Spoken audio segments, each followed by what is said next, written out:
Okay, good morning everyone.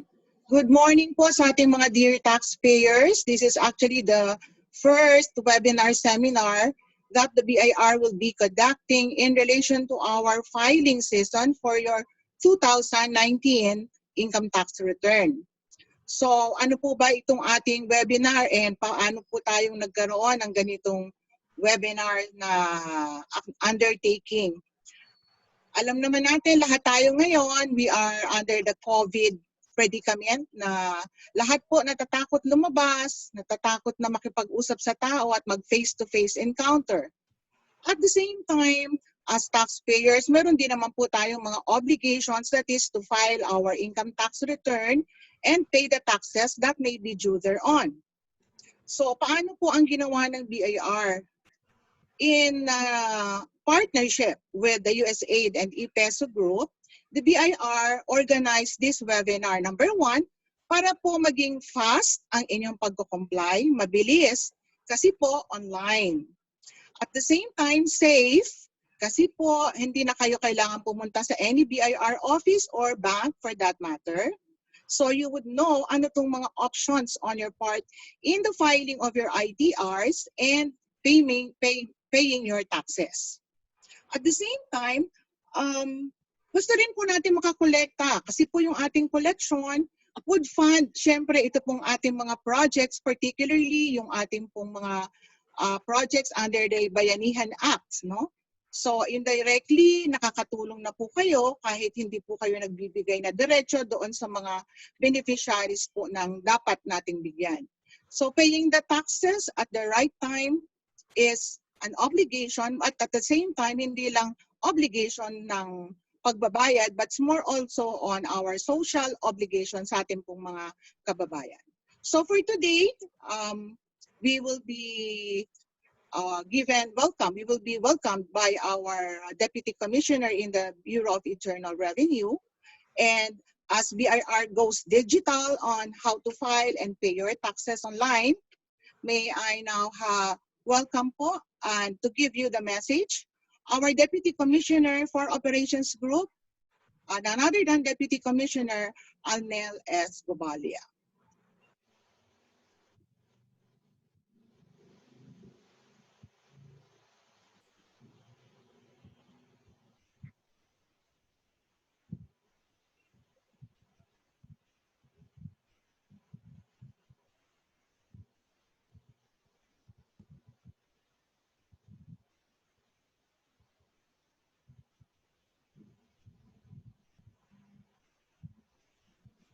Sir Arnel.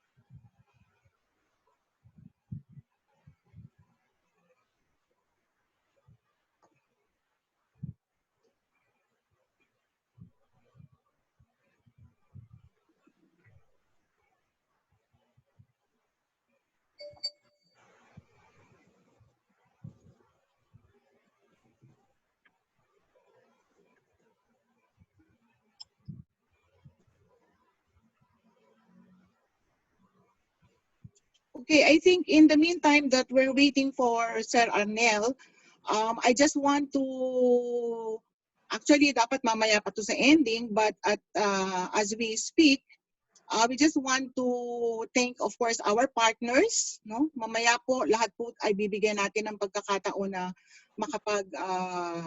paliwanag ng kanila pong mga products. At the same time, we'll be giving you also some of the tips ng mga yung mga returns na kailangan nyo po i-file. But, syempre, alam ko po naman, sikat ako, pero kailangan ko introduce ang sarili ko. Good morning. I'm Janet Cruz. I'm the Head Revenue Executive Assistant of the Client Support Service of the BIR. And our office is, lahat po ng problema ng taxpayer, dyan po sa amin pumupunta. Kaya po,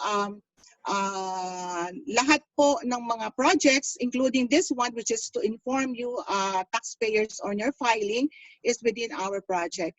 And our office is headed by our Assistant Commissioner, Attorney Teresita Angeles. And she's actually nandyan po sa paligid-paligid lang. Kasama din po natin will be joining also by our Assistant Commissioner for the Collection Service, Clavelina, also known as Baby Nakar. Nandyan lang po sila sa paligid, will be listening, and if ever po may mga katanungan later, they may be answering some of them pagka po kailangan na ng higher powers ang mga questions po ninyo. So for now, yung pong ating mga partners, we will be introducing them as we get along with our discussion. And again, I want to say that ito pong webinar is the first in the BIR. So if you are the participants, swerte po kayo kasi nakasali kayo dito.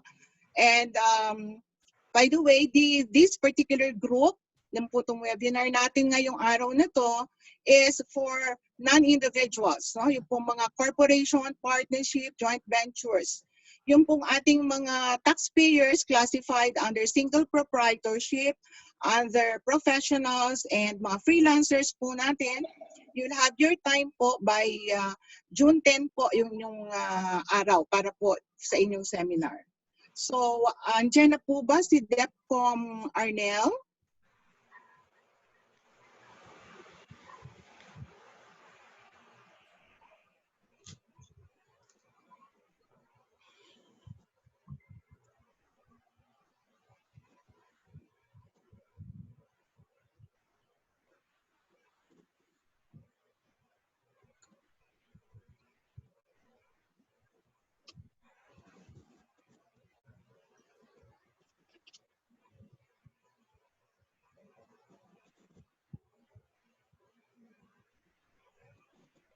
Okay, let me just continue habang inaayos pa po ni DepCom yung kanyang technical na problem doon sa ating mga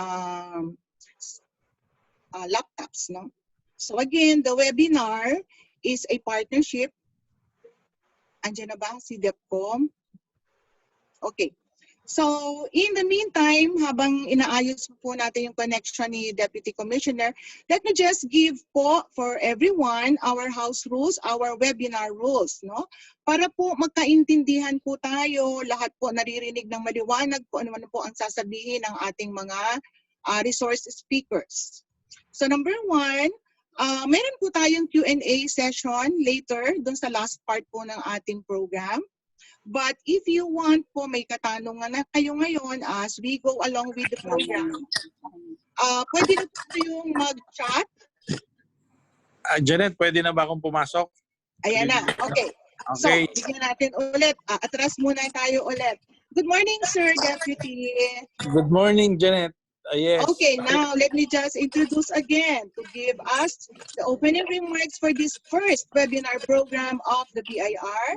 And now introduce to you Deputy Commissioner of Operations of the BIR, DepCom Arnel S.D. Cumalia, sir.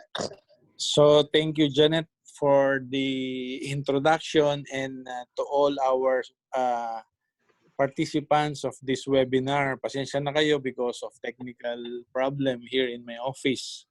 I cannot connect. Kanina pa nila kinoconnect. Anyway, I believe this webinar is about our digital transformation, our connection, and we have to do this because of we know very well that our situation in our country is the physical distancing for health reason, and not only that, but BIR is really in the journey of this digital online connectivity. So I think this webinar now will be of useful knowledge to us, and it will equip us to use the platform for convenience and competitive advantage. And in behalf of our development partner, I think USAID and the ePeso, so I welcome you all to this webinar, and then sama-sama tayong isulong ang pagbabago para magkaroon tayo ng magandang serbisyo. Magandang umaga po sa ating lahat. Nadidinig ba ako? Okay pa rin ba, Janet? Yes, sir. Loud and clear. Okay, so yun po. Magandang umaga po sa ating lahat. Thank you very much, Sir Arnel. Yes. So there you go. Yan po aming President from DepCom, no, on operations. Always there and to support mga endeavors ng BIR, particularly on taxpayer service. Maraming salamat po, Sir Arnel. Yes, thank you. Thank you, Janet. Okay. Okay, so let's now move on to and go back to our, as mentioned by our Deputy Commissioner, ito pong ating seminar ay ginawa natin for purposes of, complying with the Bayanihan Act, at the same time, yung safety po ng ating mga tao because of the COVID-19 na nandyan pa sa paligid pero hindi natin nakikita. So tayo na lang po ang umiiwas kanya. Okay, so let's now move on to go back to our webinar rules so that maliwanag po na maintindihan po ninyong mabuti yun pong ating mga gagawin ngayong umaga. Can we have the webinar rules be flashed na?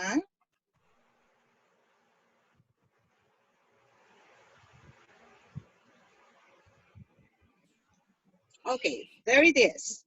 So earlier I said already, una po, hindi po bawal magtanong. Meron po tayong question and answer session at the last part of this program. But as we go along, kung may naisip na kayo at hindi nyo po, ayaw nyo makalimutan, pwede naman po na i-chat nyo na po doon sa ating group.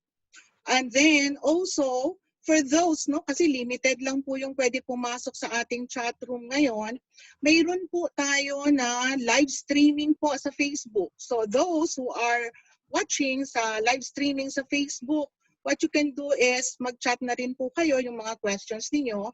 And meron po tayong mga assigned na tao na magko-collate po ng mga questions na yan. Now, what we'll do is, some of them will be answered po later in the program kasi baka po masyadong marami and we have limited time lamang. Now, if ever all unanswered questions, yan po ay ating sasagutin, we will collate it and ipopost po natin yung response sa Facebook. Okay? Now, the questions will be answered on a first come, first serve basis. So, una-unahan lang po yan. And our speakers, lahat po ng speakers natin, binigyan po natin sila lang ng 5 minutes to 15 minutes for purposes of their talk. Kasi nga po, limited yung ating time. And then, for those of you doon sa Facebook, live na po tayo, napapanood na. And our participants po for this one, we will be providing you with e-certificate as your proof that you attended this webinar. That e-certificate would be sent sa mga email addresses po ninyo na nilagay ninyo doon sa inyong pre-registration. Okay, so what else do we have as far as our house rules? We will also make sure lang po, we will ask all participants, make sure lang that yung pong nakamute lahat ng microphone po ninyo at saka yung inyo pong video, i-off na po na muna lahat.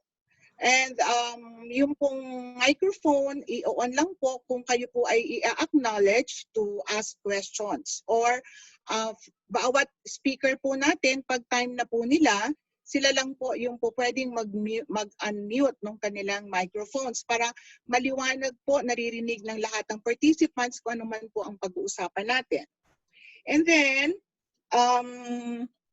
pwede po mag-Taglish inyong mga questions, English, Tagalog, pwede po ninyong ilagay sa mga questions po ninyo. What else? Now, I said earlier, this batch is for corporations and other non-individuals. So yung pong mga single proprietors, professionals, and freelancers, you have your time, your date is on June 10. Okay, so I guess that would be all insofar as our house rules. I would say na ready na tayong lahat. If you have already nakamute na po lahat ng inyong mga microphones at wala na rin po naka-stop video na din po all others. we'll now go over our outline. So this will now be our discussion for this morning. We will be tackling first the e-filing forms, and then we'll move on to our e-payment providers. And then there will be a special participation of an alternate way to e-file and e-pay.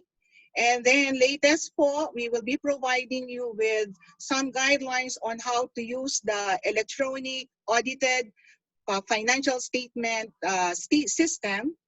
And that would be insofar as the discussion that we will do.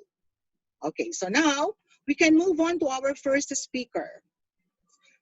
Our first speaker is from the chief of the Forms Design and Review section of the Bureau of Internal Revenue.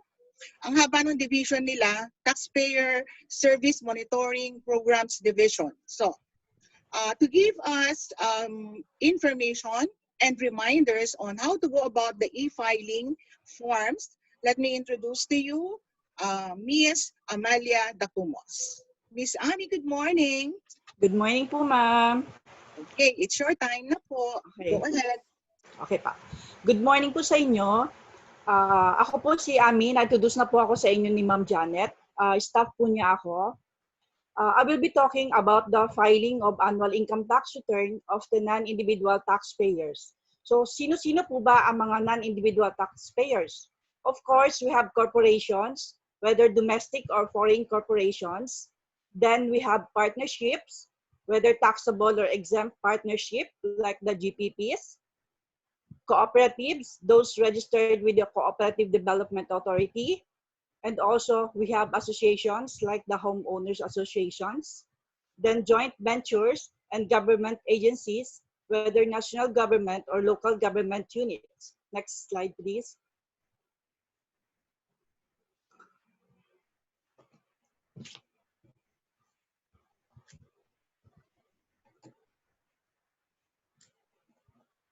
So what are the annual income tax returns to be used by non-individual taxpayers? There are 3 annual income tax returns. First, the 1702 RT, January 2018 version.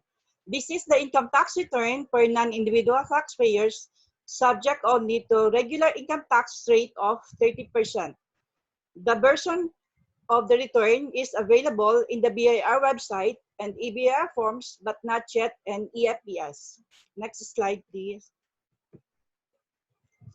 Second return is the 1702EX, January 2018 version. This is the annual income tax return for non-individual taxpayers exempt under the tax code. The version of the return is also available in the BIR website and EBIR forms, but not yet in EFPS. Next slide, please. The filers of the 1702EX are subject to 0%. Example of exempt in income tax are those CHESA, PEA, BOI registered business with income tax holiday or yung tinatawag nating ITH. Then the cooperatives and the GPPs. Next slide. The third return is the 1702MX, January 2018 version. This is for non-individual taxpayers with mixed income subject to multiple income tax rates. Yung meron kang 30%, meron siyang 5% or 0%. Or with income, or the version of the return is available in the BIR website and EBIR forms, but not yet in EFPS.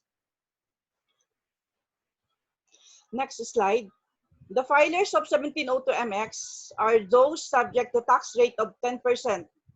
Tulad ng mga non-stock, non-profit organization and proprietary educational institutions.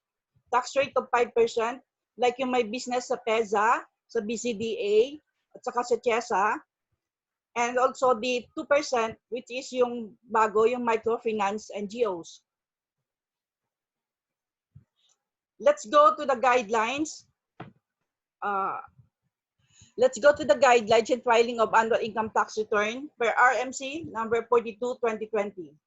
We have 3 kinds of filers of annual income tax return. First, the manual filers. We will not focus on manual filers because in-encourage na natin na mag-online filing ang mga taxpayer at saka mag-e-pay because of the COVID. Yun ay para sa safety ng lahat at saka may stop yung spread ng COVID. So, encourage taxpayers to use the e-filing and e-payment facility of the BIR. Kaya nga, meron tayo nitong webinar na to. Next filer natin after the manual filers are the e-BIR forms filers. Gagawin nila, magda-download ng offline e-BIR forms package from the website, i-install nila sa desktop nila, mag-create sila ng profile, and then choose the BIR form number 1702EX V2018 or 1702MX V2018 or 1702RTV 2018. Make sure na meron nakalagay na B2018 para ma-ensure natin na ang gagamitin yung return ay yung latest version. After accomplishment the return, click the submit final copy button to submit the return online. Then, sasagot yung system namin or makaka-receive ang taxpayer ng tax return receipt confirmation at nagsasabi na na-receive na ng BIR yung form na sinabit nila. If with tax due, syempre, magpipay tayo online through the e-pay facility of the BIR. And this online payment will be discussed in details by the next speakers. Last type of filers are the EFPS filers. But since the January 2018 version of the returns are not yet available in the EFPS, they shall use the existing old version, which is June 2013, of the return in the EFPS and proceed to the usual filing and payment procedures in EFPS. Yun lang po at marami pong salamat.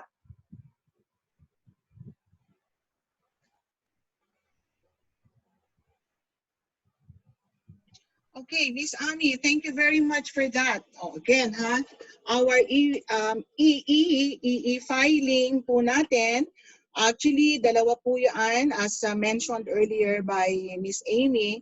For corporations, there are 3 forms and they are available either sa EFPS or EBIR forms. So, she mentioned already some of the workarounds because nga yung pong ating mga corporate taxpayers, wala pa po tayong masyadong nabago. We're actually waiting for the approval of the CREATE, yung pong dating sitira. This is more on the corporation side. So siguro tsaka na lang po natin iayos yung ating mga 1702 series pag lumabas na po yung law ng CREATE. Okay. So we are done with our e-filing through EFPS or EBIR of the different ITR forms for corporations or non-individuals. Now, let's move on. Siyempre, meron po tayong babayaran. And normally, pag nagbabayad po, bangko po yung kausap natin dyan. And right now, may mga existing naman po ang BIR na mga partners on e-payment. So again, we will be providing you and we will be giving you the chance to know more of the different e-payment facilities that are available to you pagka po meron kayong kailangan na bayaran na income tax return or if not just income tax return, sa mga darating po other tax returns na meron po kayong kailangan bayaran. So, let's now move on to our e-payment partners. So isa-isahin po natin sila. First, ito po kilala ninyong lahat dahil most of the payments are being done by this particular government financial institution. So to give us some overview on how the e-payment of Land Bank is done, may we call on Ms. Sharon F. Santos Abarintos, the DBA Head of the Electronic Payment Unit of the Land Bank of the Philippines. Ms. Shah, good morning. Good morning, Ma'am Janet. Yeah, it's your time na po. Ano po bang mayroon ng Land Bank insofar as e-payment facility is concerned? All right. Good morning, Ma'am Janet, fellow speakers, and web participants. This morning, we will be presenting to you our Land Bank Link Biz portal and how to handle the electronic tax payment system via our facility. Next slide, please. Next, please.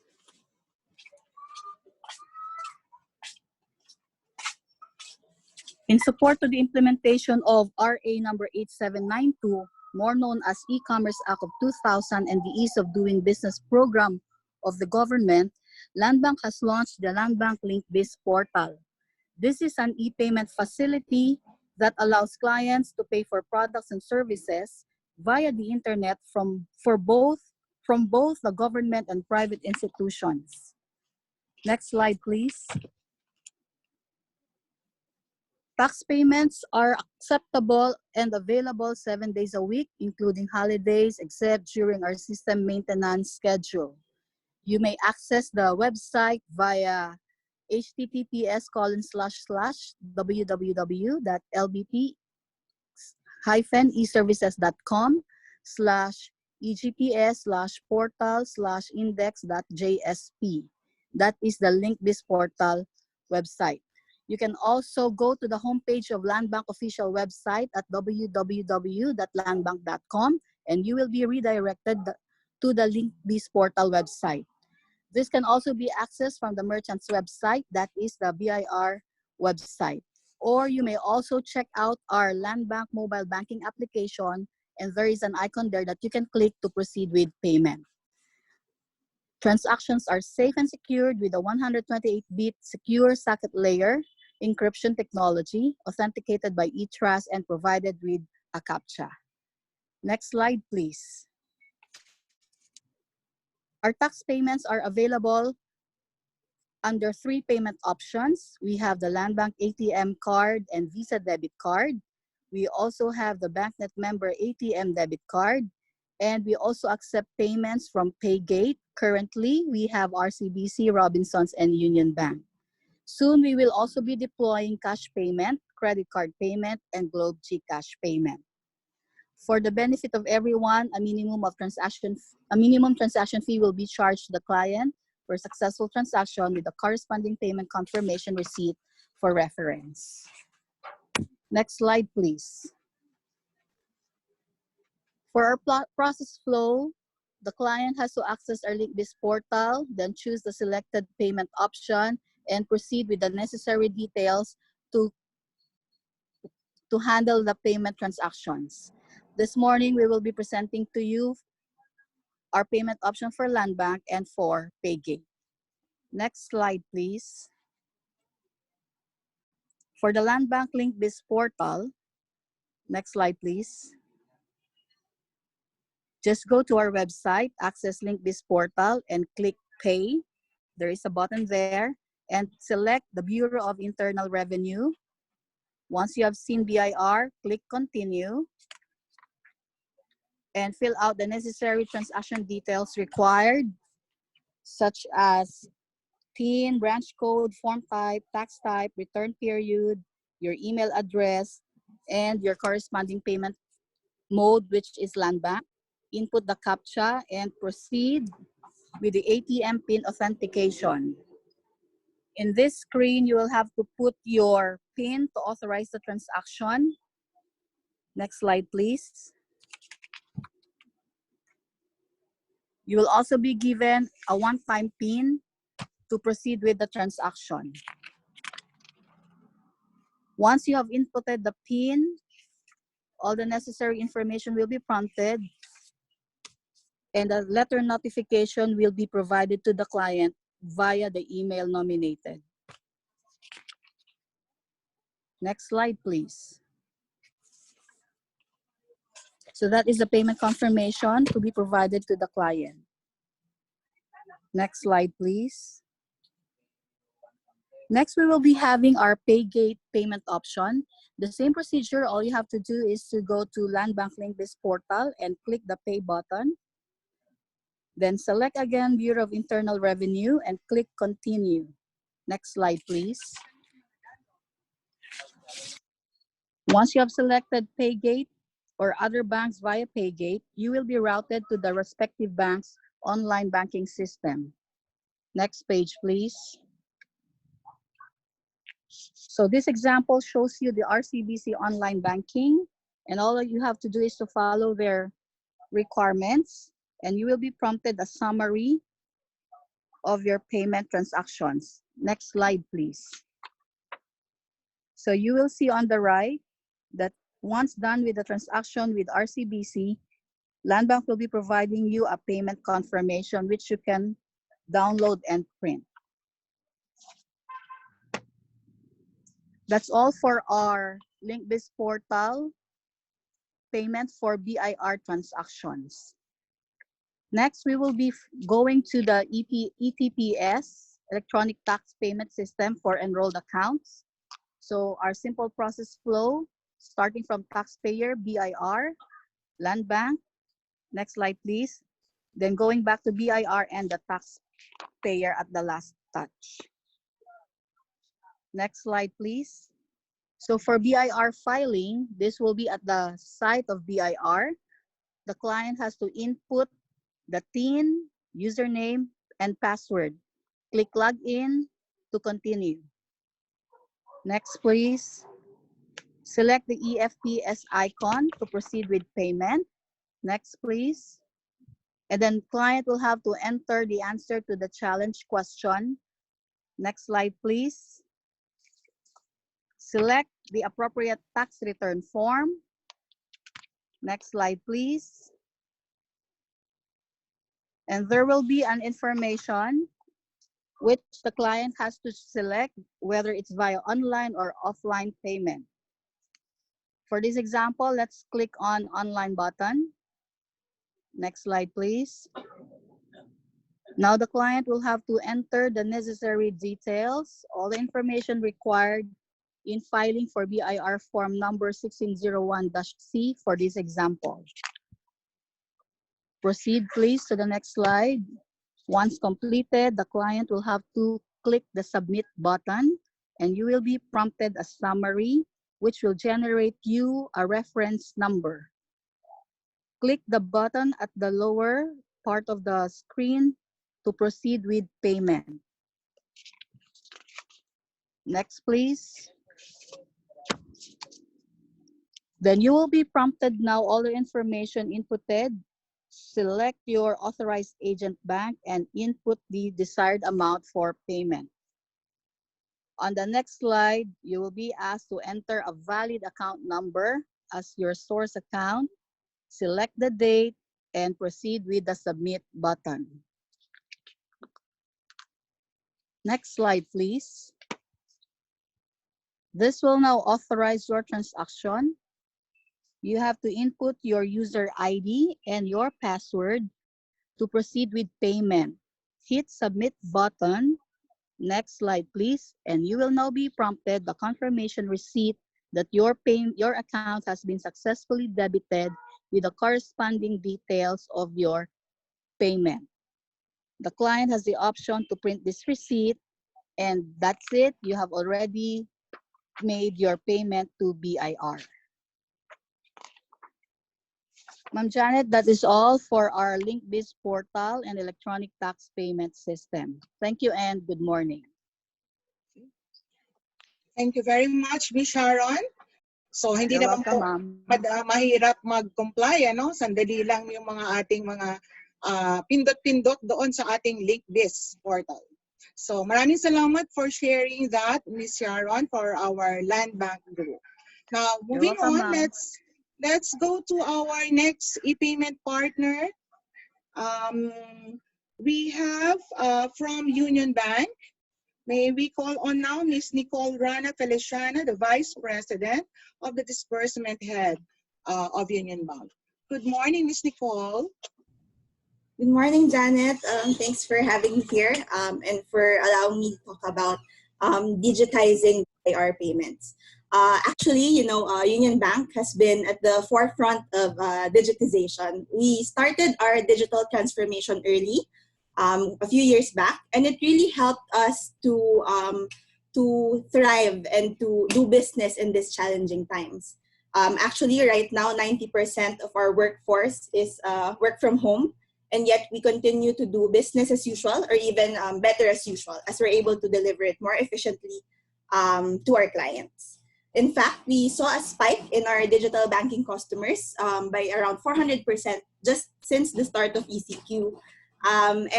We're happy to have been able to invest in technology and security because we're able to accommodate this growing client base and still ensure reliable and safe service.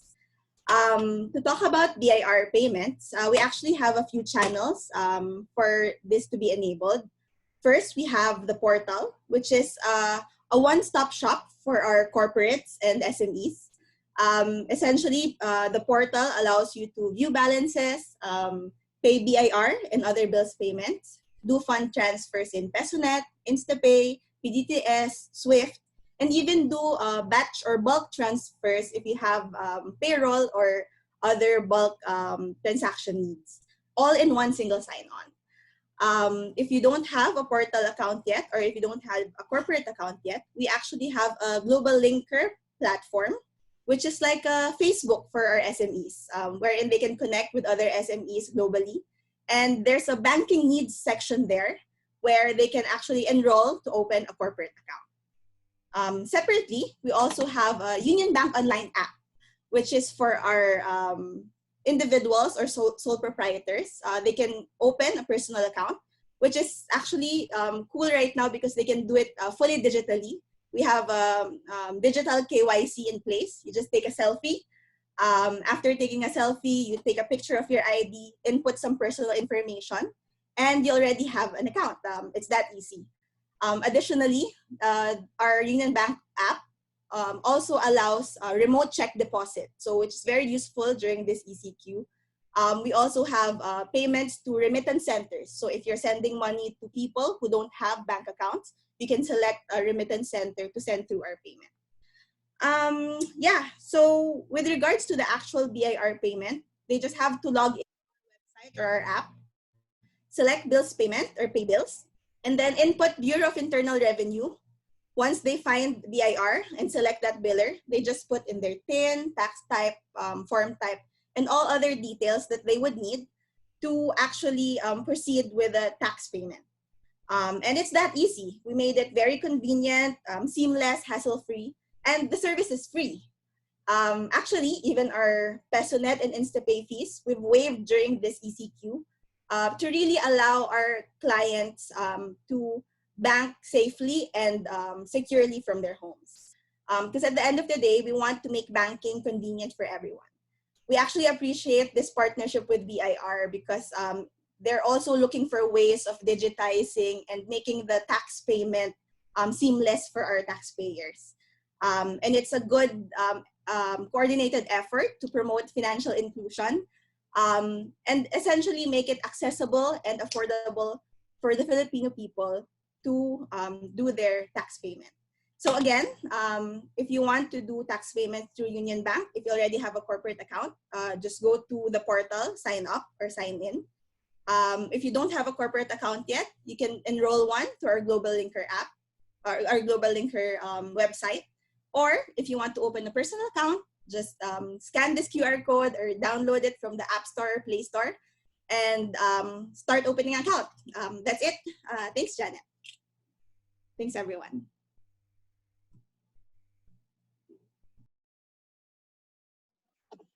Thank you, Ms. Nicole, for that information. Again, another option na ating mga e-payment facilities. So ngayon parang we're gearing towards na lahat puro cellphone, laptops. So this is another way of easing and giving you convenience in paying your, not only your taxes, of course, but other payments as well. Thank you, Ms. Nicole, on that. Let's go to our next partner. Our next partner is from the Development Bank of the Philippines, and he is the head of the Cash Management and Transaction Banking Department. So, good morning, Mr. Ricardo Joseph Bandal II of DBP. Hi, good morning. Yeah, you just call me June. I'm June Bandal. So Hi, June. DBP. Hello. Hi. Good morning to all the participants. Thank you for joining this webinar. So, okay, I will start. So, for DBP, actually, based on what we're saying, our tagline is we want to build, we want to support the payment infrastructure of the country. DBP, being the Development Bank of the Philippines, siya yung build na partner of the national government. Now, we believe, yung build is not just brick and mortar. It also covers the non or yung financial infrastructure, not just solid or cemented infrastructure. Okay, next slide, please. You have to bear with me. I cannot see my slides because I cannot see the screen being shared. Okay. So, new normal. When we talk about the new normal, it's a very, very challenging time indeed. So, what we did is we have to enhance most of our online channels under this new normal. Kasama na dyan yung paying of taxes and all of our requirements. Okay. DBP, next slide please. DBP as part of our support, providing online payment channels to cover BIR for tax payments, and also the other social contributions to the national government, namely Pag-ibig, PhilHealth, and soon SSS. Next slide, please. So we go to paying taxes. Yeah. So you pay online. No need to fall in line. Pay your taxes online. Okay. I'll be covering two online payment modes. One is the EFTS, or the electronic filing and payment system, and the second one will be the ePay, where our pay tax online will come in. Next slide, please. So for the EFTS, or the electronic filing and payment system, so this one would be for enrolled accounts. Initially, BIR started this program to cover the large taxpayers. Pero ngayon, hindi lang naman large taxpayers ang pwede rito. First, you have to open a DBP eGov account, and then there's an enrollment with the BIR. Just to highlight a bit, okay, for the eGov account of DBP, again, this is part of our support to the Ease of Doing Business initiative of the national government. We issued an eGov current account or an eGov savings account. This is a regular current account or savings account, but with no maintaining balance requirement, with no initial deposit balance requirement. So you can just open the account with the usual account opening documents. And then from there, you can start using that account for all of your online payments. Yung binanggit ko kanina, BIR, PhilHealth, Pag-ibig, and soon SSS. Okay. This same account is what you will link to your EFTS enrollment with BIR. Okay. So the electronic filing and payment system would cover two modules. One is the electronic filing or e-filing. You do that in the BIR site. And then once you have successfully filed, you go to the e-payment or electronic payment, where it's a direct auto debit of your DBP eGov account enrolled with DBP. Next slide, please. Okay, how do you enroll in the BIR EFTS? The first part is registration, enrollment and registration with the BIR. You go to the BIR website, www.bir.gov.ph, and then you select on the EFTS. Pag lumabas yung screen, you just click on the enroll to EFTS and fill in all of the required information, and then you submit. Next slide, please. How do you use it? Simple lang. Balik ulit through the BIR website. You select on the EFTS. Now, because you have already registered and enrolled, you would have your login credentials. You log in with your login credentials, and then you proceed with your electronic filing. Afterwards, dire-diretso lang yan. You proceed to payment. Diretso na yan to your DBP account. Just authorize the debiting of your DBP account, and you have already completed the electronic filing or the e-filing and the electronic payment or e-payment side. That's simple. It's free, by the way. So, next slide, please. The next one would be the e-pay. Okay. So, yung kanina EFTS, electronic filing and payment system, may enrollment, may registration required. For the pay tax online, for the electronic payment or e-pay facility of BIR, no enrollment necessary. Okay. What you just need to do is to file your EBIR, to file your tax form through the EBIR forms. I think it will be discussed later on during this webinar. And then you can start paying using your credit card. Initially, we are accommodating Visa credit cards. Coming soon, MasterCard and JCB, as well as BancNet. Next slide, please. How to use the DBP Pay Tax online? First, you go to the BIR website. Okay. Now you click on ePay. Once you click on ePay, select there. There's a logo there, Development Bank of the Philippines. Or alternatively, you can just simply type in your browser https://www.dbppaytax.com. It will work on any browser, Google Chrome, Safari, Internet Explorer, Mozilla Firefox. So gumagana yan. Okay, just a note, please make sure that before paying, you have to, nawala yung screen ko. You have to have filed first through the EBIR forms. Okay, next slide, please. So step 1, tax details. You key in all of the tax details. Step 2, you fill in all of the taxpayer information. Next slide, please. Step 3, confirm. Sorry, that's to be confirm all of the payment information, and then you proceed to payment. Next slide, please. Okay. After successful confirmation of your card payment, you will receive this notification that your payment has been successful. You will also receive an email confirmation indicated. You will receive it based on, it will be sent to the email that you indicated in your registration. Next slide, please. So what are the benefits? Okay. So number 1, e-filing. It's efficient, it's convenient. You don't have to leave your office. You don't have to leave your residence. Okay. It's easy to access, accessible via all of the common browsers available right now. And more importantly, it's also secure. No? Everything is secured. Everything is going through encryption. We're using 256-bit encryption for this one. So that's all for DBP. Again, for DBP, we build possibilities. This is one of those. Thank you very much. Okay, thank you very much, June, for that discussion on the DBP e-payment facility. Now, parang I agree with you, no, na new normal na talaga ngayon. So we're starting everything na parang, you know, we have to adapt with whatever is happening in our surroundings, the conditions that we have. So parang puro e-payment na. Now, Yes. earlier, we presented to you yung pong ating mga e-payments from banks, yung pong mga available na facilities through banks. So we have, of course, the first one was Land Bank, and then we have the Union Bank, and lastly, we have DBP. Now, these are banks. But since new normal e-payment na, there are other facilities po ngayon on e-payment. And sila po ay magpipresent din po because they are also part of your options when you do want to e-pay the taxes that you have to pay. So let's now move on to our next partner, Mr. Marvin Anthony Santos, the head of the Paymaya Government Partnership. Good morning, Marvin. Hi, magandang umaga po, Ms. Janet. Kamusta ho? Sana ho, safe po lahat ng mga nanonood sa atin.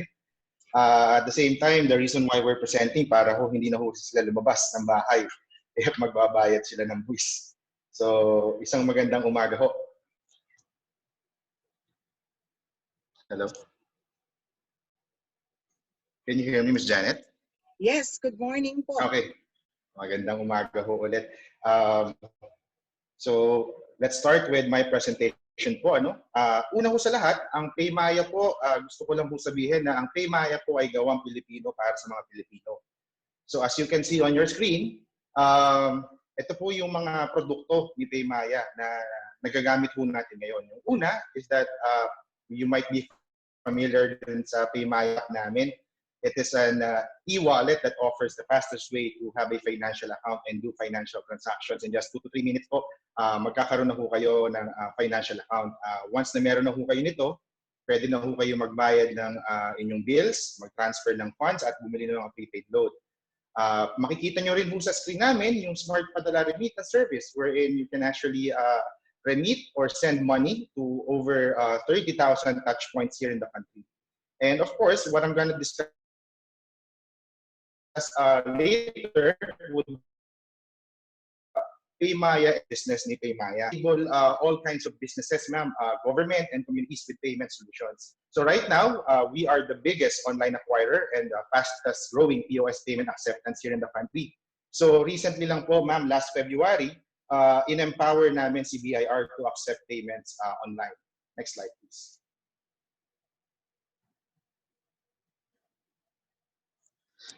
We just want to show you that we are a licensed and registered non-bank financial institution kay Bangko Sentral ng Pilipinas. We're also an electronic money issuer license din po. Next slide, please.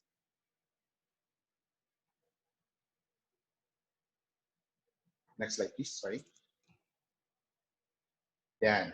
So as you can see on the screen, you can see the strategic partners po ni PayMaya. The reason why we inform you that we're actually the biggest online acquirer is because on your screen, you can see there yung mga malalaking restaurant food services natin. And you can see the e-commerce kay Lazada, kay Grab, kay PAL. And also, especially sa government natin, isa po dyan si BIR sa pinakamalaki natin, DTI, PRC, Pag-ibig, and SSS. So that's the reason why malaki po ang ano ni PayMaya when it comes on the payments online. Next slide, please.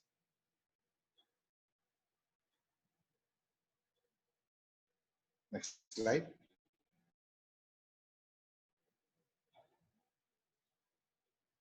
Okay, thank you po. So how PayMaya ecosystems work? So right now, in this so-called new and better normal, ang gusto po nating mangyari is maging safe ang tao when they're transacting po, especially sa government agencies po.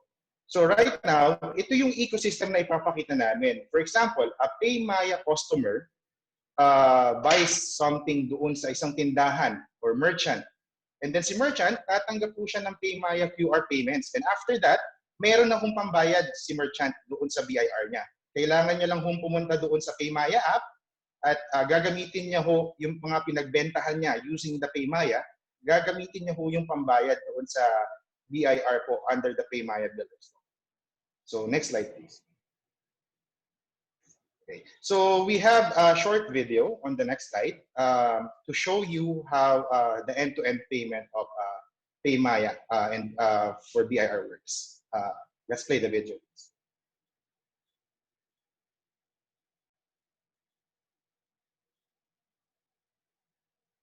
Can we play the video? Sorry.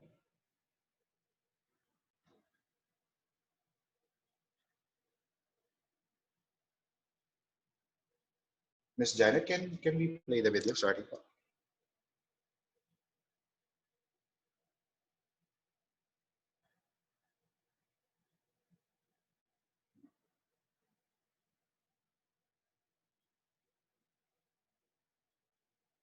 Sige. While we're waiting for the video to be played po, for the PayMaya po, ang kailangan lang po gawin ng mga taxpayers natin is that they just need to download the PayMaya, register, and then once na may laman na po yung PayMaya nila, they can already go to BIR as part of our billers, and then they just need to input all the necessary information then. And then after that, click on Pay. Ganun lang po siya kasimple ang pagbabayad. And soon, we're partnering with One para end-to-end na ho yung pagbabayad ng buwis. So makakapag-file na ho kayo using the One Tax interface, and at the same time, makakabayad na rin ho kayo using PayMaya.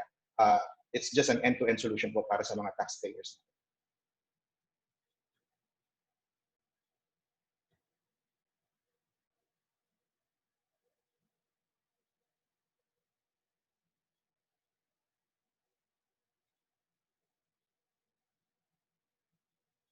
Well, I guess hindi po yata mag-play yung video sa screen. But anyway, Ms. Janet, that would be for my presentation ho. Maraming salamat. Sana ho may natutunan kayo. At kung may questions ho kayo, just feel free to message us. Thank you, Marvin. Yun bang video na yan? Available siya sa opo. Sa website ng BIR? Yes po. Actually, what we can do, Ms. Janet, is we can just put the link doon po sa ating Facebook chat or dito po sa link, Zoom natin. We'll just put the link po. YouTube video lang po yan. YouTube videos lang. So you can watch it. Okay, so you can just coordinate with our. By the way, Ms. Janet, libre na. Oo. Yes po. And Di- currently po, ang pagbabayad ng buwis, Mm. wala akong convenience fee po, Miss Janet. Nakalimutan ko sabihin. Libre pa po ngayon. Yan ang Pag ginamit pinaka-importante ng sa PayMaya. lahat. Yun ang pinaka-importante, no? Walang bayad, walang Hindi ko nakalimut. convenience fee. Wala pong bayad. Para po sa bayad. Mhm. Okay, maraming salamat po sa libreng serbisyo. Maraming salamat po. Maraming salamat po. Stay safe po tayo lahat. Okay, thank you and stay safe too. So, yun po, Thank you, ma'am. okay, thank you, Marvin. Yun po ating mga presentation that's being shown by our speakers. These will all be available po, no? We will be posting this and you can access it po. We'll be sending it sa mga email addresses that you have in your registration po with our webinar. So don't worry about the presentation. Makakaroon po kayo ng access dyan. Ipapadala po natin sa inyo. Okay, so now hindi lang po PayMaya yung available ngayon ng mga other channels for your payments, not only taxes, but of course, dahil topic natin taxes, another group of e-payment provider is joining us and will be giving some clarification or inputs on how they go about their product. So may I now call in our representative from the GCash, Ms. Charlene May Halcon, the product manager in payments of GCash. Good morning, Ms. Charlene. Hi, good morning, Miss Janet. Yeah, Good so it's morning. your turn now. Okay, so I'll wait for the slides. Okay, so good morning again. So as I was saying, Ma'am Janet, thank you for inviting GCash for this fruitful session today. So with the brief time that we were given to share how GCash works and how GCash can help in digitizing tax payments, we want to focus on two main things. First, of course, we want to focus on how we've built solutions to help our partners and improve customer experience. And then the second point would be, aside from how to pay BIR within GCash, we want to focus on how we have actually expanded accessibility within the last years. So next slide, please. Next slide, please. Okay, so one of the main vision of GCash is a cashless nation leading to finance for all. And within the past few months, especially with the onset of ECQ, the COVID-19 pandemic, we have actually seen a spike in the registration and the creation of e-wallets. So within that short period of time. So with that, it is evident that more customers, more and more people are really becoming informed, are really becoming aware of how to pay digitally, how to go cashless. And it also says, or it also speaks of that they are being confident now and more secure, and they are trusting the platforms, especially GCash, in handling their payments. So we want to leverage on that increasing adoption rate in the digital payments landscape. And one of the challenges actually is that we've seen and that there are still several sectors and businesses that are handling their payments, their collections through manual processes. And we actually want to help these partners.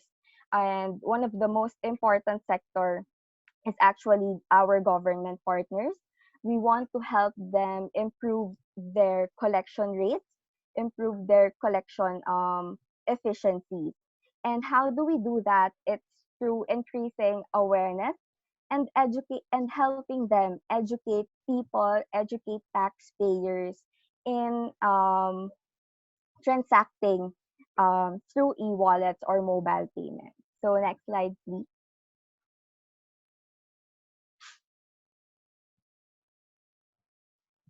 Okay. So as I've said earlier, one of the points that we want to highlight, aside from teaching you on how to pay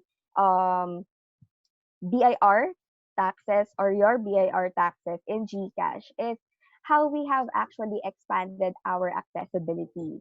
So BIR and GCash have been partners since 2017.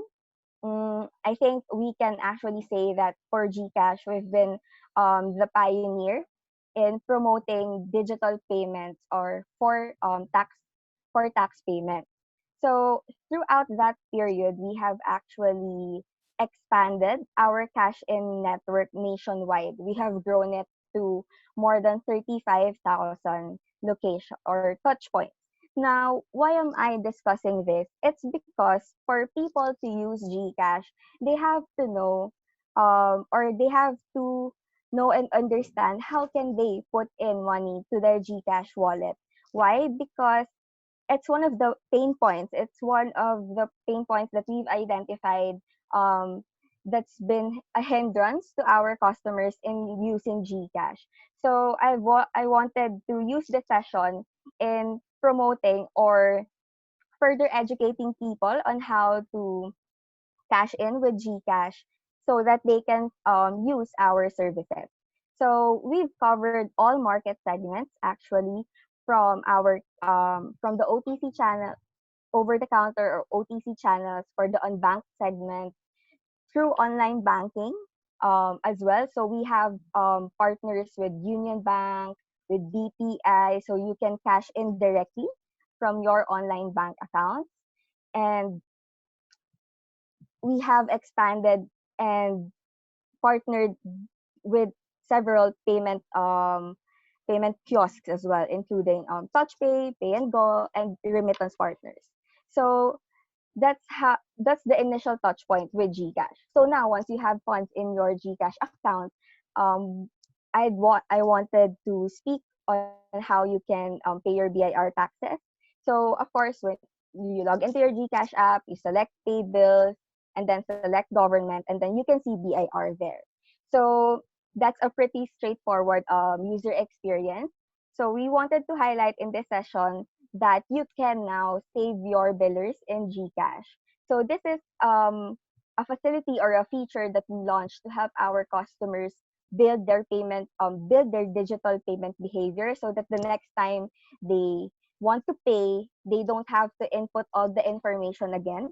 So they can just save their biller details, the BIR payment details, the form series they usually pay, the return period, the PIN, the branch code, and then they will be reminded every month of the payment so that the next time they pay, they can just pay directly through GCash. They won't have to enter the details, and then they would just enter the amount and proceed with their payment. So one of the features or one of the supports that we've also been promoting is that they have an in-app and email receipt as proof of payments to BIR.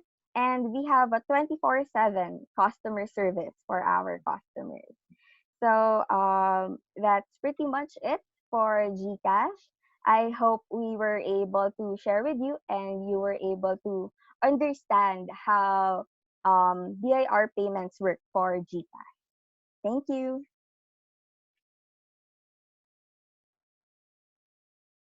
Okay, so we're almost done with our e-payment partners. So let me just go over our e-payment partners. We have number one, Land Bank of the Philippines. And then we have, of course, DBP and Union Bank. And lastly, the last two natin is Paymaya and GCash. So yan po yung ating mga available na ngayon na mga e-payment partners or e-payment facilities for purposes of paying your taxes. Now, we're done with our e-filing and e-payment. So we have our EBIR forms under EFPS and EBIR forms facility. And then we also have our e-payment partners, no? Yung mga e-payment earlier na nag-discuss sa inyo kung how you could go about their facilities. However, ito, if you notice, kayo yung mismong gumagawa ng return using the BIR facility, kayo din yung mismong mag-access ng e-payment portal para po doon sa pagbabayad ninyo. Now, in our practice now, meron po tayong bagong partner in the BIR. We call them our TSPs. No? It's a taxpayer software provider or taxpayer service provider, where this particular group is being certified by BIR. So parang accreditation. It's not, kaya lang hindi accreditation ang ginamit namin, certification. So ito yung mga grupo ng mga developers of software na medyo inclined, no? Gustong tumulong din sa BIR. They are also our partners kasi yung EBIR facility tsaka EFPS facilities, di ba? Sometimes ang bumabagal dahil sabay-sabay pong pumapasok ang mga taxpayers. So nagkaroon ngayon ng option. We have a new option on way of doing your e-filing and e-payment using ETSPs.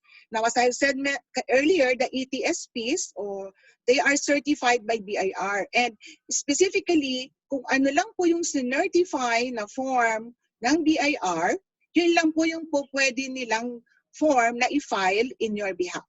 So ano ba itong sinasabi ko? Let me just give you one of the e-certified providers of the BIR. And let's welcome po Mr. Marvin Galang, the CEO of OneTax. Good morning, ma'am. Can you hear me? Good morning, Marvin. Good morning, everyone. Okay, so the ETSP is a new, no? A new siguro pandinig sa mga taxpayers and participants natin ngayon. So maybe you can explain to them what this ETSP is all about and how your company joined that particular certification of the BIR. Sure po, sure po. I'll start with my presentation. So good morning, ma'am. Good morning, everyone. Good morning to all our listeners, attendees, those that are in the Zoom and on sa Facebook Live. Magandang umaga po sa inyong lahat. Siguro first of all, I wish everyone's well and safe. I think we need to remember we're still in the middle of a medical crisis. Kahit na po medyo may temptation to go back to the new a sense of normality that we had prior to March, medyo nasa gitna pa rin po tayo nitong medical crisis na to, no? I'm an accountant by profession, and I'm sure our fellow professionals, accountants are out there trying to help our taxpayers, trying to help our businesses in complying with the deadlines. So sa kanila po, I hope they are all well and safe as well. Ito pong, next slide please.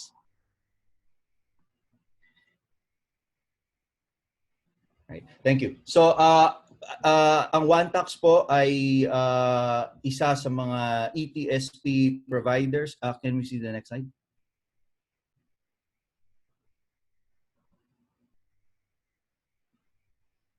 Alright. OneTax po ay isa sa mga ETSP providers na na-certify ng government, ng BIR last year. In fact, this is new. This is just last year, April of 2019.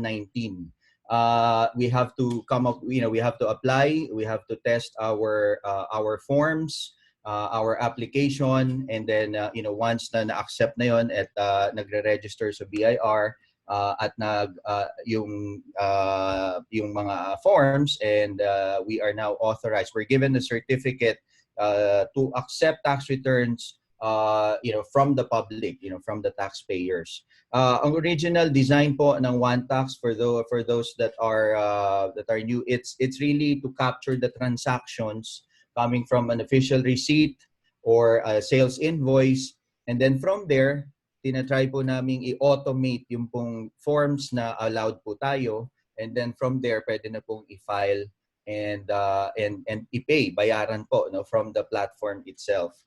Next slide please. Now, back in February, together with PayMaya, with the anticipation of what's possible effect of all of this, we went to the BIR and presented to them a solution to help. If for our information lang siguro, our collections is down 63% in April. And for the first 4 months, it's down 25%. No? So I know we have different opinions when it comes to tax payments, and and of course we have all our different circumstances. But the reality is, our government needs funds. So whether we borrow money or we champion, taxpayers to do our part, everyone's trying to do our part. These are some of the solutions that we can provide. So together with the BIR, we presented a solution, particularly on income tax forms December 2019 that was supposedly filed on April 15 and then eventually moved several times and now final na June 14.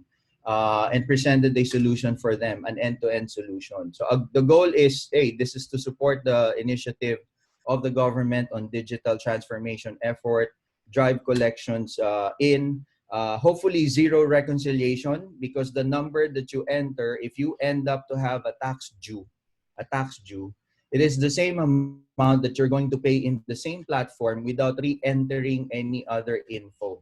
So, there might be reconciliation issues before where the amount of tax that was due was not necessarily the amount of tax paid, or probably you filed something but it was not, you're not forced to pay it.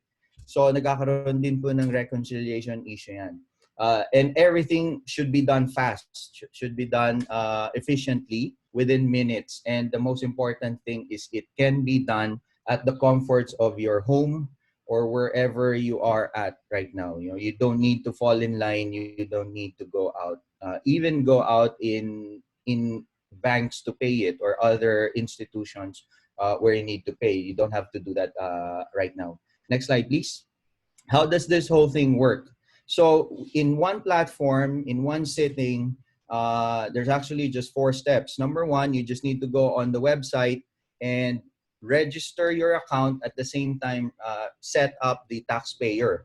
So isang goal lang po yon. You're going to register your name, your email address, and then set up your taxpayer info using your certificate of registration, because most of the information that will be required during the setup is in your certificate of registration. Step 2, once you're registered, you're in the platform, just populate the form. So if you're filing, for non-individuals, we're doing 1702 RT and then 1702 EX. No? So if you're filing RT, just populate the information there, review the tax form, and then go to step 3, which is if you're ready to file, just click on File and Pay.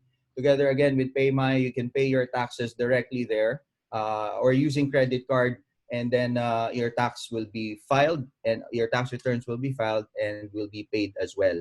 The step 4 is really just waiting for the confirmation coming from the BIR, of course, and then your payment confirmation with the reference number there, informing you that your payment has already been posted. Okay. Next slide, please. So how do we also provide the underlying support? Because applications can be there, you can use them, but we believe it's very important that we also provide the support to the users. There will be questions on how to populate the form, where some numbers really go to, why numbers look like that. We provide the underlying support for that via chat and at the same time via email. During this situation, all the way to tax filing deadline, we're going to provide support up to the weekend, all the way to 2 a.m. So usually we start from 8 a.m. to 2 a.m.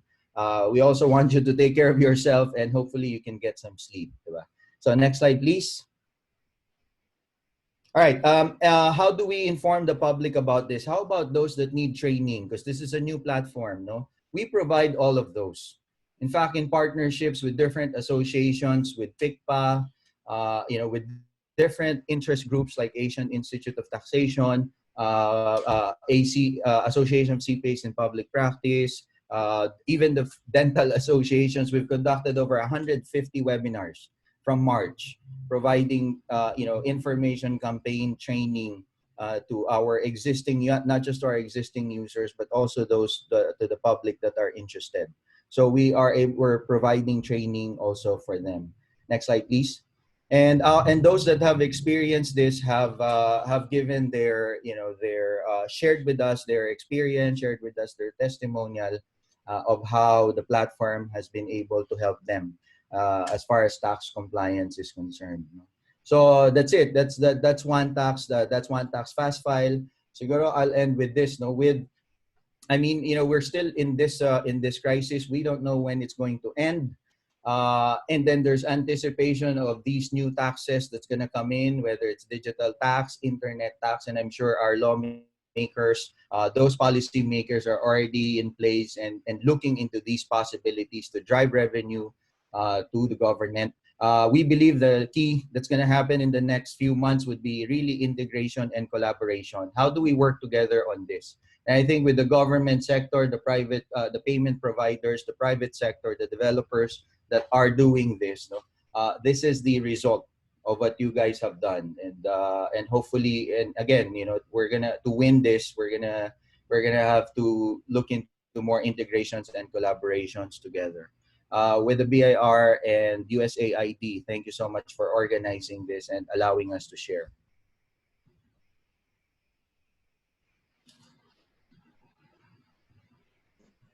Thank you very Thank much, you, ma'am. Marvin. O ayan, mga taxpayers, no? Something new that you can avail of ang service nila if ever may mga additional choices na po kayo aside from BIR services and other e-payment services na pinresent po natin kanina. So, we're done with our e-filing, which you could use EFPS or EBIR forms, facilities. Then, we move on to the e-payment partners. So, nandiyan naman po yung ating mga e-payment providers, which we have the banks, the 3 banks, and then GCash, PayMaya. And of course, we provided you with alternative way of doing your e-filing and e-payment. Now, tapos na, nakapag-file na, nakapagbayad na kayo. Next problem, yung attachment naman po doon sa ating income tax return, like your audited financial statement, your withholding certificates, your SMRs and others, etc. Ang daming mga attachments, no? Now, as we said, what we are doing now in the BIR is we would like hindi lang convenience, no? But we also would make sure that safety po lahat, pati taxpayers. So, going to BIR and submitting all these hard copies of your attachments to the IDR is actually an inconvenience and a risk sa health natin, not to think na baka yung transportation may not be available. So the BIR, syempre gusto po namin matulungan kayo, makapag-comply po kayo conveniently and faster. We have actually developed a new system. Bagong-bago po ito, kakapanganak pa lang. And we call it the Electronic Audited Financial Statement System. And to talk about this particular new system of the BIR, which you can use in submitting the attachments to your financial statements, may we call on now Revenue Officer Amel Joseph Gindaya of RDO 38. Siya po ay isa sa mga members ng team na nag-develop at nag-conceptualize po nitong ating EAFS. Good morning, Amel. Good morning, ma'am. Good morning po, ma'am. Ang layo lang po nung haircut sa picture. Hello, ma'am. Yeah, in my defense, before COVID po yan. Okay. Sige. So, explain mo sa amin yung EAFS, the latest trend in the BIR, at saka ang dami nagtatanong how to go about it. Maraming questions about it. So, let's go and inform our public about EAFS. Okay, ma'am. Thank you po. Good morning, everybody. Now, I am excited to introduce to you, sarili lang po yung aking slides, nawawala po. There you go. Just have to wait for the slides.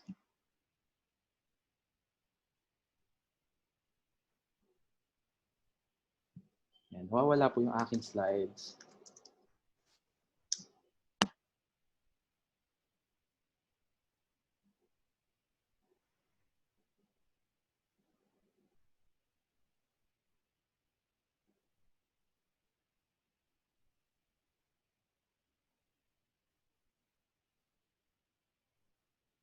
There you go. I am excited to introduce to you the newest addition to the BIR's repertoire of online services. So a service that finally completes the circle in the ITR submission process. Now, we have online filing through EFPS and EBIR forms, e-payment, through our AABs and online payment partners. And now the electronic portal for submission of duly filed ITRs, financial statements, and its required attachments, the EAFS. Now, what is the EAFS? Pursuant to RMC 49-2020, the EAFS provides an additional option to taxpayers aside from having to physically go to the BIR to have their ITRs AFS manually received and stamped. Submissions made using the EAFS is just the same as making it in person. Who can use the EAFS? All taxpayers who are otherwise required to submit in hard copy their ITRs with attachments may use the EAFS instead. This includes taxpayers claiming tax credit, taxpayers not required to have their financial statements audited, and taxpayers not qualified for substituted filing, among others. As long as your ITR has a corresponding attachment, you are required to submit said ITR with attachment in hard copy, and therefore, you can use the EAFS instead. How do I access the EAFS? The EAFS may be accessed through any browser of any device with reasonable specifications. It could either be a desktop, smartphones, tablets, as long as your device has A, access to a browser, B, a stable internet connection, and C, access to the local files to be uploaded, you can use the EAFS. The EAFS can be accessed by clicking the EAFS icon at the BIR website at www.bir.gov.ph. Now, how do you use the EAFS? For first-time users, enrollment is required. Enrollment can be made by clicking the Not Registered link at the EAFS login page. Provide all the required information and click Submit. Okay, now a few pointers to remember when enrolling. Any TIN or taxpayer identification number can only be enrolled as a company TIN only once lang. However, any TIN can be enrolled multiple times as an authorized representative's TIN. Also, any particular email address can be enrolled only once. Okay? Again, any particular email address can only be enrolled once, either as a company email or as a representative's email. So authorized representatives will need to have a unique email address for each and every company they will represent. And another one for their own enrollment. So hindi pwedeng magpaulit-ulit ng email address. It's unique for every enrollment. For companies who will be doing their own submission, they can just copy their information and use it as authorized representative detail. Hindi pwedeng bakante yung authorized representative. Dapat naka-fill up din yon. So if you will be doing your own submission, just copy your details, your company details as authorized representatives details. Usernames can only be enrolled once, and the system will prompt you if your preferred username has already been enrolled by a different user, and you will have to choose a new username. For password naman, password policies are provided as a guide. Lastly, there is no edit mechanism if there are errors in your enrolled information. So be careful in the data you input before clicking submit. Again, there is no edit mechanism if there are errors in your enrolled information. So you cannot change the email, you cannot change your name, even the TIN that you indicated. Once you've enrolled it, that's it. So be careful in the data that you input before clicking submit. When you click submit, the statement of undertaking will appear, and you will need to click accept to proceed with your enrollment. You will then receive an email with an activation link in the address you enrolled. You will need to click on the activation link within 72 hours to activate your account. Once you activate your account through the activation link, an account activation successful page will acknowledge your activation. And there it is. You are now enrolled with the EAFS and may use it to submit your ITR AFS. Now, how do I submit my files using the EAFS? To submit files on the EAFS login page, provide your username and password and click Login. In the left pane, click the file upload.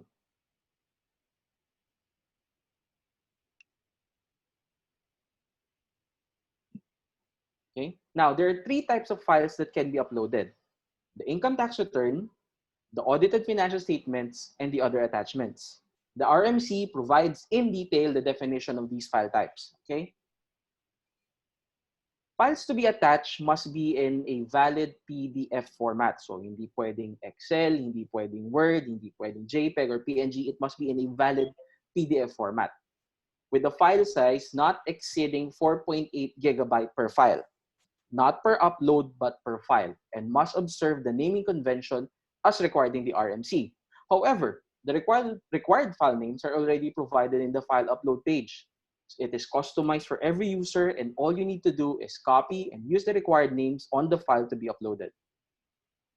Note that the files will be encrypted, and you will not be able to view it after submission. So ensure that the files are exactly what you want to submit. Again, these will be encrypted, and you will not be able to view them again once you have uploaded them. So that's why you have to make sure that the files are exactly what you want to submit. Once you have attached all the desired files, click submit. Slides, please. Okay, let's wait for the slides to catch up. Okay, there. Once you click submit, the statement of undertaking will appear, and you will need to click accept to proceed with your submission. After successfully uploading your files, a file upload confirmation page will appear with your transaction code and the date and time of your submission. You may take a screenshot of this as proof of your submission. You will also receive an email containing the files that you have uploaded and indicating whether these are valid or invalid files. It will also indicate the transaction code and date and time of your submission. Okay, and you're done. What would otherwise require you to leave the comfort and safety of your homes and offices just to have your ITRs AFS physically received by the BIR is accomplished without even taking a single step outside. Now, another common question that we get, after submitting through the eAFS, do I still need to have my ITR AFS stamped and received by the BIR? Answer, no. There is no need to have your ITRs AFS stamped and received by the BIR after submitting it through the eAFS. The email confirmation you receive shall serve as proof of submission to the BIR of the files marked as valid in lieu of the manually stamped receipt when you go to the BIR and physically submit your ITR AFS and its attachments. There is also no need to have your 2 extra copies submitted for stamping to the BIR for SEC compliance purposes in the case of our non-individual taxpayers. The email confirmation shall also serve for this purpose. Simply print the email confirmation and attach to the financial statements that you will be submitting to the SEC. Now, for any other concerns or questions, including the resetting of passwords, you can contact your RDO, refer to the RMC, or the user guide. That's it. Thank you and keep safe.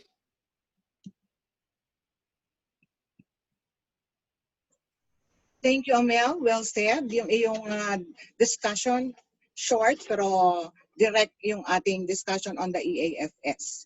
So our taxpayers now are ready. Tapos na, nakakomply na, no? Nakapag-e-file na, nakapag-e-pay na, and now they could attach, of course, submit through the eAFS the attachments to their ITR. There it is. BIR digital goes talaga. Digital na ang BIR ngayon. Okay, so kumpleto na po yung ating discussion for this morning. And earlier, I actually announced na mayroon po tayong Q&A. We actually have received several questions, but some of them have already been responded to by our speakers at their time, no? So yung pong mga iba na natanong na, hindi ko na po yun itatanong. So what we will be doing now is I will be asking the questions, yung pong nandun sa chat na inyo pong pinadala to our speakers. And because of time constraint, ililimit lang po din natin ang ating questions. But take note, we will make sure na yung pong mga questions nyo will be answered accordingly in other forms. Okay, so let's move on to our Q&A. First questions which I actually have noted. Actually, yung first question ko, is with Land Bank. Andyan ba si Ms. Sharon? Yes, ma'am. Yan, Go ahead Ms. po. Sharon. Po naman nung katanungan, sabi niya, do we need Land Bank account to utilize the LBP online tax payment? Ma'am, we have different payment options. One option is using a Land Bank account. Then we also have BankNet, debit cards, as well as PayGate, debit cards, where there are 3 banks on board, RCBC, Robinsons, and Union Bank. But we generally encourage taxpayers to make use of their land bank accounts as much as possible. Okay. So, hindi necessarily required, pero preferably required. Yes, ma'am. But soon we will also be having different payment options such as cash payment, credit card payments, and GCash payments. Okay. So we offer various payment channels for our taxpayers. Okay, so continuously, no, we are improving on our services depende sa mga dumarating na mga trends ngayon. So I Yes, guess, ma'am. okay, so nasagot na po natin yung ating first question from our land bank. Let's move on to PayMaya. Saan na si Kuya? Ay, nandito na, ma'am. Kuya Marvin. Ang tanong po, actually ito, maraming tanong sa akin in the past eh. How much maximum amount can be paid through PayMaya? Okay. Currently, during this GCQ, ma'am, pinataasan po natin kay BSP yung transaction limit for PayMaya.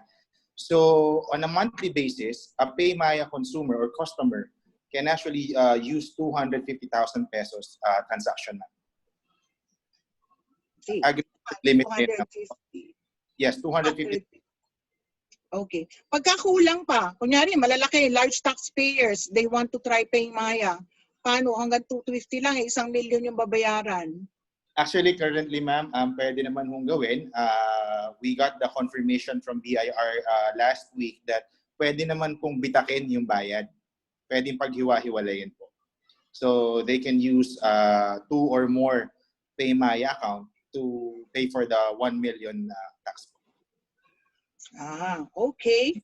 So, kung ilan yung accounts that would suffice to address yung total amount na babayaran nila. Yes, but aside from that, Ms. Janet, we are actually working with Mantax to accept credit card payments na rin ho kung meron ho silang credit cards. So, ang maganda ho dyan is it's a end-to-end tax filing and payment solution po pag ginamit niyo po yung OneTax and PayMaya. Okay, so may partnership nga pala kayo, no? Doon sa Yes ATM. po. So, doon sa credit card niyo po, it depends on your corporate limit po or yung credit card limit po ng client natin or ng taxpayer. So, doon pwedeng mas malalaki ho. Okay. Thank you very much. So, yun pong ating next question siguro. Come again, meron po bang nagtanong? Ma'am Janet, this is Yes. Sharon from Land Bank. Yes, Ma'am, I ma'am. just want to clarify, not all BancNet member banks are allowed. There is a list for the BancNet online member participating banks in your website as well as in the website of BancNet and also indicated in our presentation a while ago. So there are only 18 member participating banks from BancNet. Okay. So it's not clarification. automatic that all BancNet member banks can be used as payment options. Okay, so website.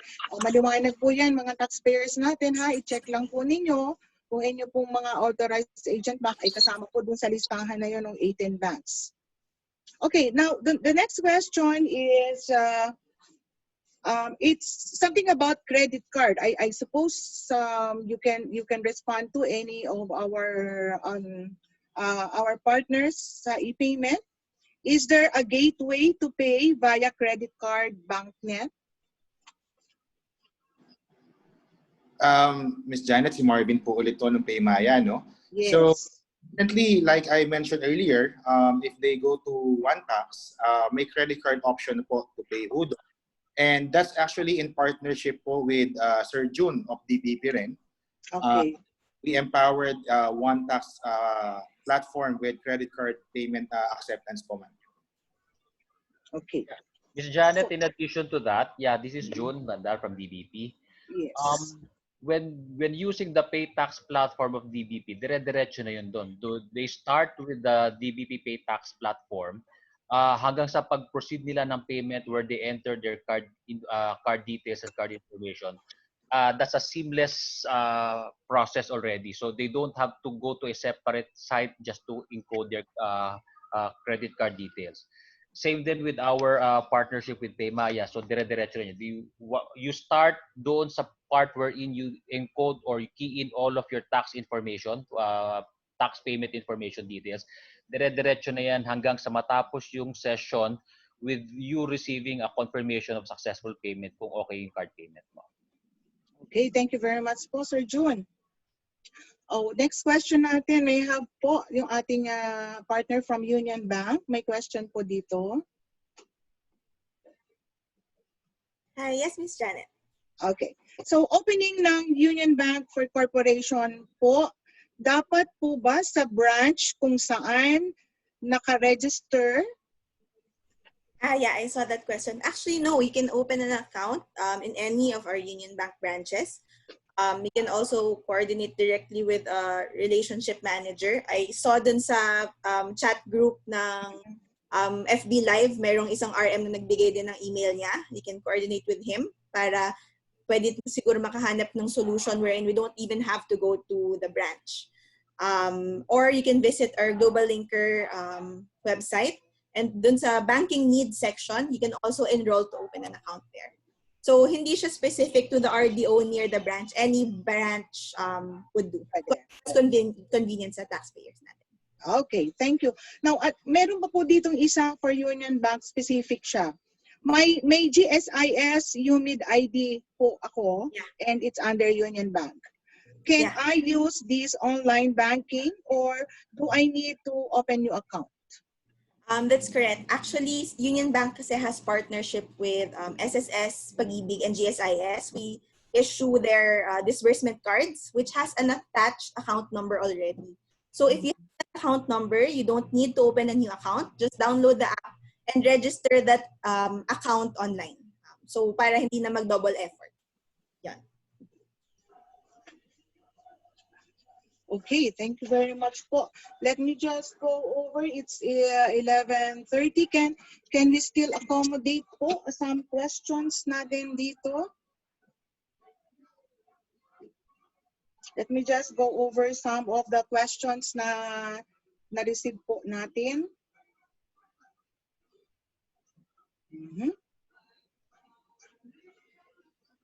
Actually, ibang question dito sa BIR eh. Asir Tess or Asir Baby, if you are there. Meron po tayong question dito. Baka si Ma'am Baby is if available. Ma'am Baby, if you're there. Ang question po,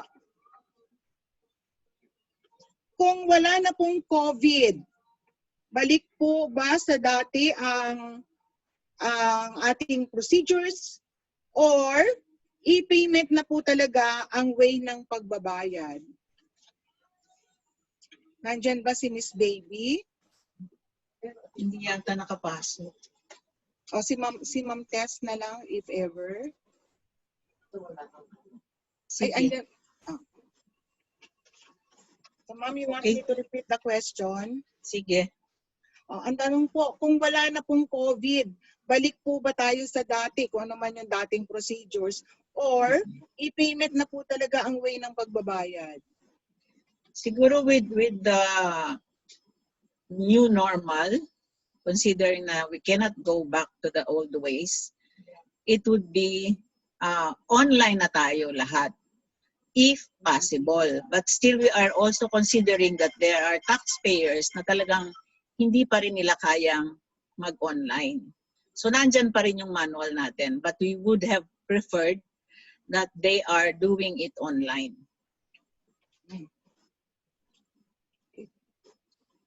Oh, ayan, dahil ano na technology na talaga, tsaka para maging bagets tayo, lalo na yung mga accountant na medyo forgets na.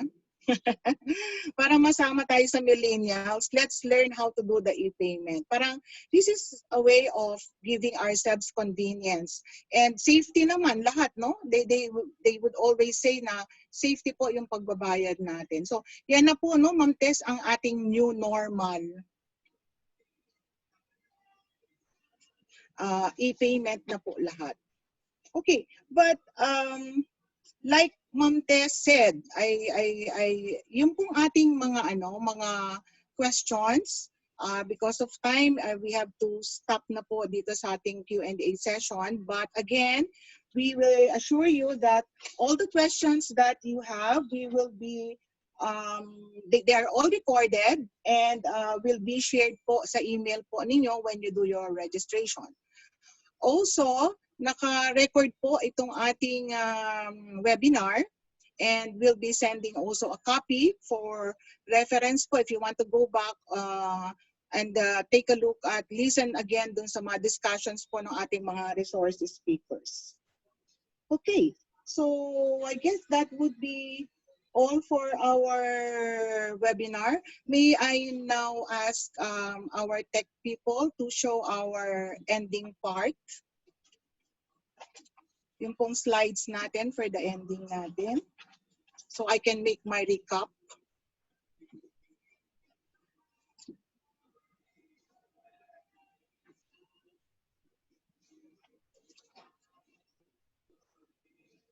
Oh, wala ata. Sige. So we're down to the end of our webinar. Okay, just kaya lang, I just want to clarify. I just want to actually give additional input. Kasi our topic is BIR going digital. But take note, hindi naman po lahat ng tao ay kaya ang magpo-computer at hindi lahat ng lugar ay pwedeng may internet connection. So while the BIR is going digital, iniisip din po namin, paano yung mga hindi kaya na mag-comply, hindi kaya mag-avail ng services doon sa mga online. So, meron pa po rin po tayo, wag kayong matakot, no? Baka yung iba natatakot na po, paano yan, wala ako computer, wala ako internet, hindi na ako makaka-comply sa BIR. No. Pwede pa po. Meron pa po tayong manual. And with regard to the manual process po natin, the BIR actually issued Revenue Memorandum Circular 56-2020. Okay? RMC 56-2020. Under that particular circular, kung hindi po ninyo kayang mag-avail or nitong mga e-filing and e-payment, you may do so by filing manually. However, pinagaan po natin, no? So in what way po natin pinagaan yung filing? You can file your income tax return at the nearest authorized agent bank, notwithstanding RDO jurisdiction. In other words, simply words is file and pay anywhere. No?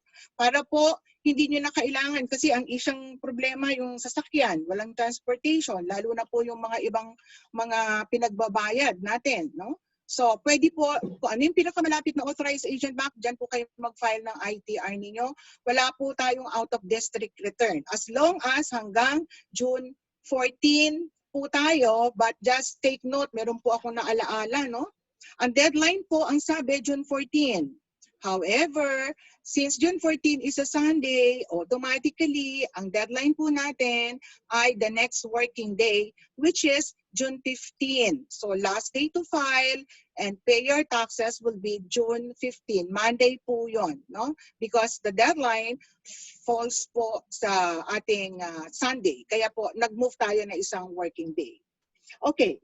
Then, kung kayo naman po magpa-file or pay manually through your authorized agent bank in any RDO for that matter, yung pong ITR ninyo, pwede rin po ninyo bayaran yung tax due sa mga revenue collection officers ng BIR, yung po mga RCOs. In the provinces kasi, they avail more of the services po ng mga RCOs natin. So pwede din po kayo mag-file ng returns ninyo and pay your taxes through our RCOs. Not necessarily yung RCO na assign po sa RDO kung saan kayo rehistrado. Kung saan lang din po yung malapit sa inyo, pwede po. Kaya lang, meron lang po tayong limit. No? You can pay through your RCOs up to a maximum of 20,000 pag po cash ang transaction. And wala po tayo namang limit kung check ang transaction. However, kailangan lang po na yung babayaran ninyo na RCO ay doon po sa district office. No? Hindi po yung nasa mga munisipyo, yung nasa RDO mismo po naka-assign. Take note, ito po ay pwede lamang until June 14 or June 15, as we said earlier, yung pong ating deadline. Now, filing of no payment returns, kasi yung pong iba walang babayaran. Now, existing policy po natin, pag no payment returns, kailangan po ifa-file natin through BIR, EBIR form facility. Now, kung nagkataon naman po, wala pong internet, yung mga sinasabi natin na walang mga computer, walang internet, walang connection, then you may file manually, pupunta nga lang po kayo sa nearest RDO. Kung saan po yung pinakamalapit, not necessarily the RDO where you are registered. So, yan po yung ating policy sa manual. So, if you want to go over it, we have Revenue Memorandum Circular 56-2020. Okay. So, kompleto na po, no? Kompleto na po yung ating discussion for today. Pwedeng mag-e-file through EBIR or EFPS. Pwedeng mag-e-pay through our different e-payment channels or e-payment partners. We have Land Bank, DVP, Union Bank, and then we have PayMaya and GCash. So ito po yung mga partner natin sa e-payment. And you have an alternative way of doing your e-filing and p-payment through our e-tax software providers. Now meron po tayong e-certification, and right now one of those e-certified is OneTax. Yung pong OneTax ang pangalan po ng kumpanya nila. Okay? So with that, we would like to thank po ang ating mga number one, mga participants. Sa base po sa count ko dito ay nasa more than, a little less than 500 po yung pong nakapasok sa atin pong webinar for today. We would also like to thank our partners, of course, no? Yung pong ating mga resource speakers from Land Bank, DBP, Union Bank, PayMaya, GCash, and OneTax. Hindi ko na po i-mention isa-isa ang pangalan nila. Nakita nyo naman po ang mga beautiful and handsome nating mga resource speakers and their name. And then we would also like to thank, of course, USAID and the ePeso Group for helping us out, for assisting us in this e-payment campaign ng BIR, something new to us. At sila po yung tumulong sa atin para po mai-launch at mapanood nyo po itong webinar na to. And again, I just want to reiterate, sa June 10, meron pa po tayong isang batch. However, that batch would be catering to our individual taxpayers, single proprietors po, mga professionals, and freelancers. Yung mga hindi makakasali po, again, sa Facebook na rin po natin, po pwede live streaming po tayo. And then, of course, we would like to thank also, of course, Miss Amy of the BIR, our Assistant Commissioners, Ma'am Tess and Ma'am Baby. And of course, nag-open po sa atin, ang ating suporta pong binigay sa atin, our Deputy Commissioner, Arnel S.D. Gubalia. In behalf of the Bureau of Internal Revenue Management and of course mga bossing, maraming salamat po sa inyong lahat. Maraming salamat sa pagtangkilik po sa BIR, pagtangkilik po sa ating webinar. But again, I just want to give you one lang po statement. No?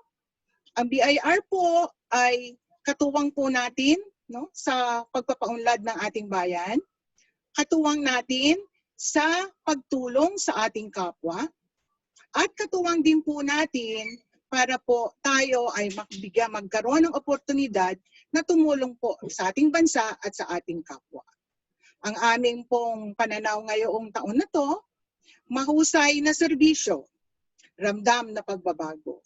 Sana po sa ating pong webinar ngayon, maramdaman po ninyo na unti-unti ang BIR ay nandiyan po, nagbabago, at sumusunod po sa mga pangangailangan ng ating mga mambubuwis, mga taxpayers. Maraming salamat. Magandang umaga po sa inyong lahat. At maaari po niyong panoorin ito. Kung gusto niyo reviewin, ipapadala po namin yung recorded po sa email niyo again. Muli, maraming salamat po sa lahat. Pasensya po, meron akong hindi nabanggit, pero that would be all. Good morning po sa ating lahat. And God bless. Thank you, Ma'am Janet. Thank you. We're done. Thank you, Jackie. Thank you, Ma'am Linda. Bye-bye. Thank you. Bye. Yes, salamat po. Ay, mag-debriefing tayo para sa June 10, ha?